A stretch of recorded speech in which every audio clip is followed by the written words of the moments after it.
শুভ নববর্ষে সকলকে শুভনন্দন জানাচ্ছি। সবাইকে অনেক অনেক নমস্কার। ভালো থাকবেন সকলে। বাংলার একটা ঐতিহ্য, বাংলার একটা গরিমা আছে। এটা আমাদের বাংলার নববর্ষ এবং সাথে সাথে অনেক রাজ্যেরও নববর্ষ আছে।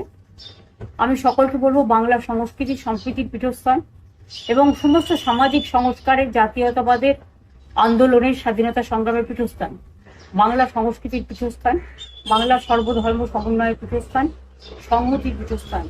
সব ধর্ম, বর্ণ, জাতি বিশেষে সব মানুষ ভালো থাকুন, সুন্দর থাকুন।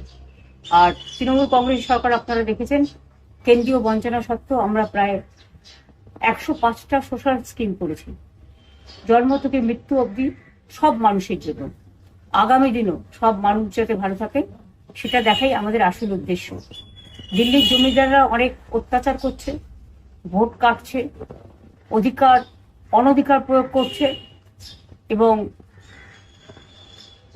বিজেপি ভ্যানিশ ওয়াশিং মেশিন সব এজেন্সি দিয়ে বাংলার উপর জুলুম ও অত্যাচার করছে। এই অত্যাচারের বদলা নিন। আপনাদের কাছে অনুরোধ, আপনার একটা ভোট দয়া করে দিন। আমি নিজে এখান থেকে সুপ্রিম কোর্ট পর্যন্ত গিয়ে 32 লক্ষ বাদ দেওয়ার নামকে আমরা সুপ্রিম কোর্টের সাহায্যে তুলতে পেরেছি। বাদ বাকিও যারা আছেন, নিশ্চয়ই আজ নয় কাল তাদের নামও কোনোভাবে উঠবে, যেহেতু ট্রিব্যুনাল চলছে। যাদের ভোট বাদ গেছে, যারা আত্মহত্যা করছে চায়ের জন্য, তাদের জন্য আমার মন কাঁদছে। আমি জানি একটা পরিবারে 4 জন ভোট দেবে, একজন ভোট দিতে পারবে না, সেটা কেউই মেনে নিতে পারে না।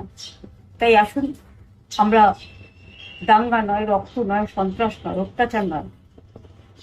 ওরা অনেক চমকাচ্ছে দিল্লি থেকে, কোনো চমকানি নয়।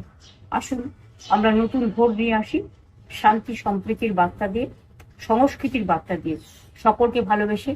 এই বাংলাকে যদি ভালো রাখতে হয় তাহলে মনে রাখবেন, গণতন্ত্রের পীঠস্থান হচ্ছে আপনার নির্বাচন, এবং নির্বাচনটা হচ্ছে, এটা হচ্ছে মানুষের একটা উৎসব, ভোটের উৎসব। সেই দিন আপনার ভোটটি দয়া করে এবার আর অন্য কোনো প্রার্থীকে দেবেন না। জোড়া ফুল চিনবে, যে যেখানেই প্রার্থী হোক না কেন, মনে রাখবেন 294টা কেন্দ্রে যদি আমার নেতৃত্বে সরকার চান, তাহলে আমার প্রত্যেকটা প্রার্থীকে আপনারা দয়া করে কোনো উৎসব ও প্রচারে কান না দিয়ে জোড়া ফুল চিহ্নে ভোট দেবেন। সকাল সকাল ভোট দেবেন, নিজের ভোট দিতে দেবেন, আর ভোটের অধিকার রক্ষা করবেন। জয় হিন্দ, বন্দে মাতরম, জয় বাংলা।